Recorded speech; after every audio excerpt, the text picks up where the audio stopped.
Tu mets le masque comme faut.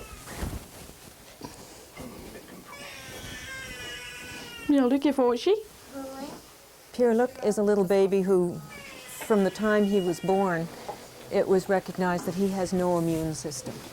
And this means that any infection at all that wouldn't bother any other normal newborn baby or you or I, this baby could get extremely sick and could die.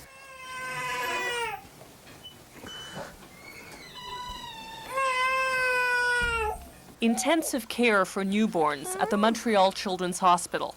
Judy Collins is head nurse.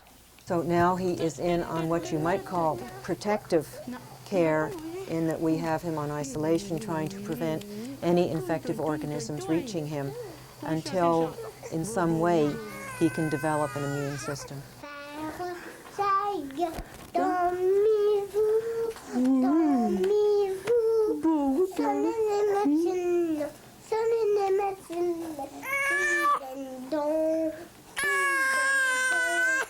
He's never seen a normal person without a mask and gloves and a gown. When other hospitals can't help babies like Pierre-Luc, they send them to the children's. Dr. Robert Brouillette, head of newborn medicine. We take care of babies who have specialized need for newborn intensive care. And Like what? well, we can take care of babies who are born very prematurely. We can take care of babies who have needs for pediatric surgery or generalized pediatric surgical services, babies with congenital heart disease, and babies that have genetic disorders or metabolic disorders. He has had one bone marrow transplant, which unfortunately was not effective, and there will be another one for him in the future.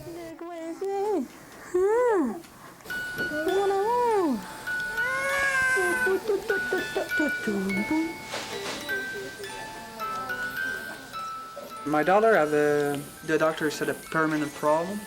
When she starts to sleep, the breathing coming down and she stopped. She needs the help of a machine to breathe when she sleeps. The oxygen is enough when she's awake, but she needs to have a trach. Trach, it's a collar into you pass into the neck, and not the neck, but At the into the tracheotomy. trach, yeah. And she breathed by this place. It's a hole. When she sleeps, you just connect the machine onto the trach. She have a big problem, but she's alive. She's okay. She can live with this, and I'm really happy about this. I think I'm really lucky. You get a lot of years of good life. You save a baby who is intact, and most of them come out that way. But not all of them. Not Laura. She had severe trauma. She was born 5 weeks premature. My wife's placenta had broken away, so she had lost a lot of oxygen. We were told she had severe brain damage, which caused moderate to severe mental retardation.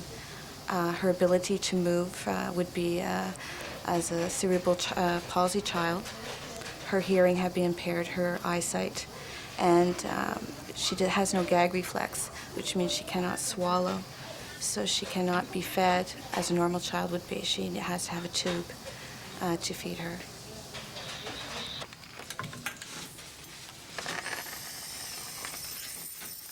There are no chronic care places for her to go to, and in order for her to come home, I would have to stay home and take care of her, and it's a 24-hour care. She has to be suctioned, and that can be every half hour, every hour, every 10-15 minutes, depending on the day. So that's constant. And feeding her through a tube. So we feel we can't handle that at home, in a home environment, without any help. And right now, the government does not give you any assistance in the home. The funding for a handicapped child, family allowance, You get an additional $106 a month. So you're stuck. With even, you know, if you want to bring her home, how can you? How can you take care of her? There are not nursing homes that we have found that are available for such babies, and it's a problem because, again, it's taking up an acute care hospital bed. It's costing much more than it would if the baby was cared for in a more low-tech, less intensive kind of environment. But we don't have those resources available.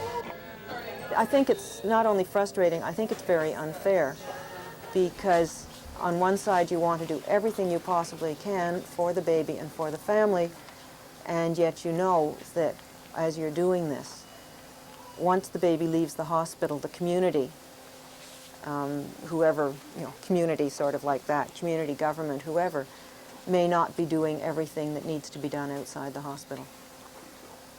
You have to accept it. You have no choice. You can't run away from the situation. It's your child and you love her. You know, we care for her. We care for Laura. We have another daughter, and we know how it is to love a child.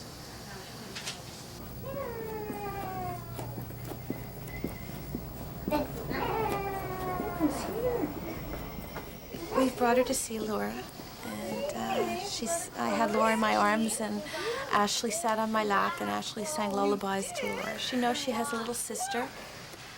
She knows she's very sick. But it's hard to explain to a 3-year-old what is going on. I've tried to tell her, well, sometimes the doctors and the nurses can't make people better.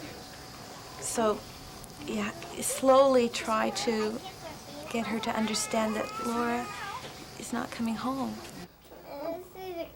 She's a baby. Yeah. Crying. Are there ever cases where you regret having saved the baby? Well, I wouldn't say that we try to look back, but we certainly would feel sorry for a baby who is surviving and severely damaged, and we try to go back. We examine what we've done. We've examined what was done before the baby came in, and try to take steps so that that doesn't happen to future babies. Each situation is very unique, and over the almost 30 years that I've been looking after neonates, I cannot say that I have ever been able to say there is a time in which it's appropriate to give up.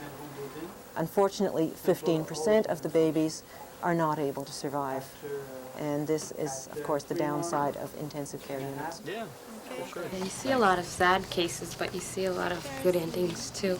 A lot of babies go home well, so it's nice in that way. For sure. Okay, we'll see you later. Bye. Thanks. We know her quality of life is so minimal that we have said, if anything should happen, any crises, let nature take its course and let her go. And if her quality of life is 0, I would rather her to die.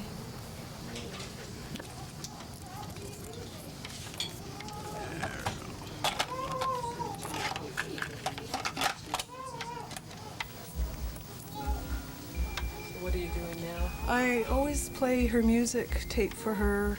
She seems to settle a bit more, a little bit quieter when the music is playing. And it's hard to know how much exactly she really does hear, but we never do know, so it's always nice to play it for her. And she likes to look at her Miss Piggy, so I always sort of set her up. There, just turn her a bit more on her side.